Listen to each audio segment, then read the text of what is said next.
Hey everyone, welcome back in my channel. तो सबसे पहले आज टीचर्स डे है, तो आप सभी को हैप्पी टीचर्स डे। तो आज मैं बहुत ही इंटरेस्टिंग मॉरल स्टोरी लेकर आई हूँ। वीडियो के एंड तक बने रहिएगा। बहुत सारे एडवांस लेवल के न्यू वर्ड्स आपको इस स्टोरी में सीखने को मिलेंगे।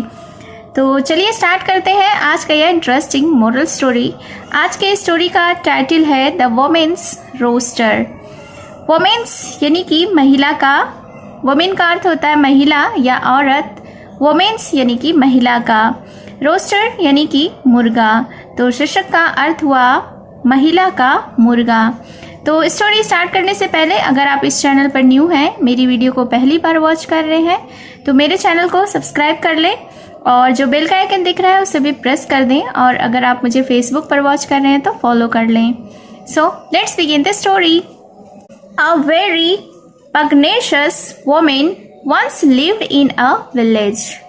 Very का अर्थ होता है बहुत, pugnacious यानी कि घमंडी, once यानी कि एक बार, lived यानी रहती थी, village का अर्थ होता है गांव। तो इस सेंटेंस का अर्थ हुआ कि a very pugnacious woman यानी कि एक बहुत ही घमंडी औरत once lived in a village, एक बार एक गांव में रहती थी। All she had was only a cock that used to crow in the morning to wake people up.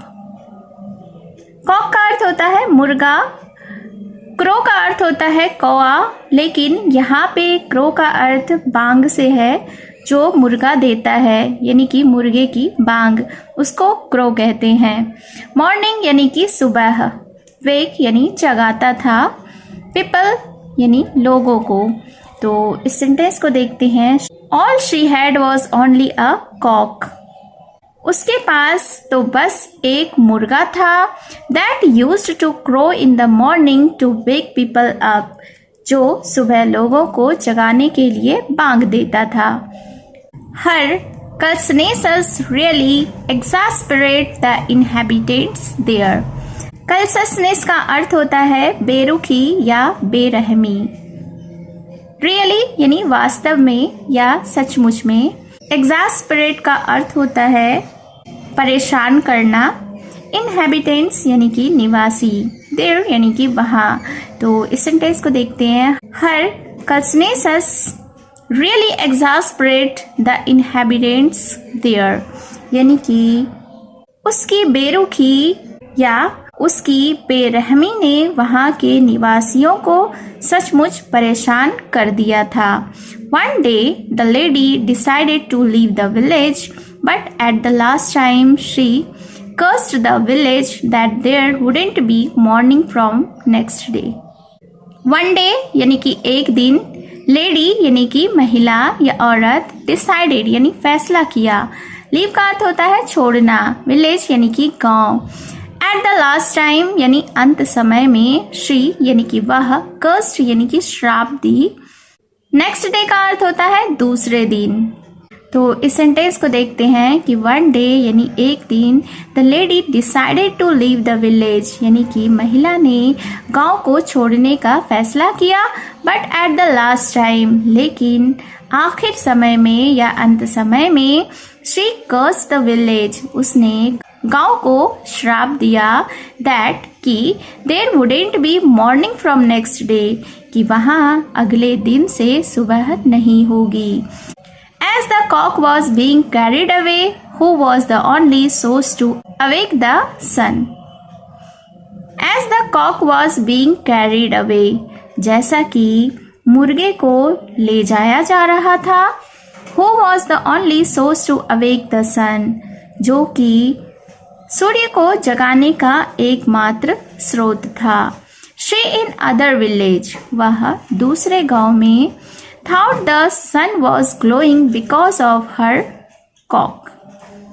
फिर क्या हुआ कि सी यानी कि वह, इन द अदर विलेज यानी कि दूसरे गांव में, थॉट यानी सोची, द सन वॉज ग्लोइंग कि सूर्य चमक रहा था, बिकॉज ऑफ हर कॉक उसके मुर्गे की वजह से ही, या सिर्फ उसके मुर्गे के कारण ही सूरज चमक रहा था, उसने यह सोचा।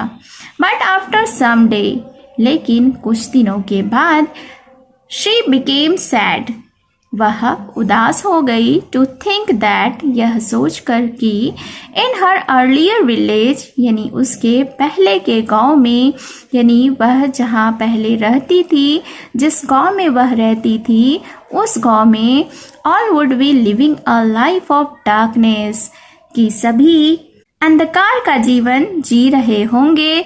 Because the day appeared when her cock crowed, but she had known of the fact that her cock crowed after the sun had risen. Because the day appeared when her cock crowed, क्योंकि दिन तभी होगा जब उसका मुर्गा बांग देता। But she had known of the fact, लेकिन वह इस तथ्य से अनजान थी, that कि her cock crowed after the sun had risen, कि उसका मुर्गा सूरज उगने के बाद बांग देता था। Moral of the story is don't be pompous. Pompous का अर्थ होता है घमंडी। तो इस स्टोरी का, इस कहानी का यह नीति है कि डोंट बी पॉम्पस, यानी कि घमंडी मत बनो। So it was the short English moral story. I hope you have enjoyed the story. और कमेंट बॉक्स में ज़रूर बताएं कि आपको यह स्टोरी कैसी लगी।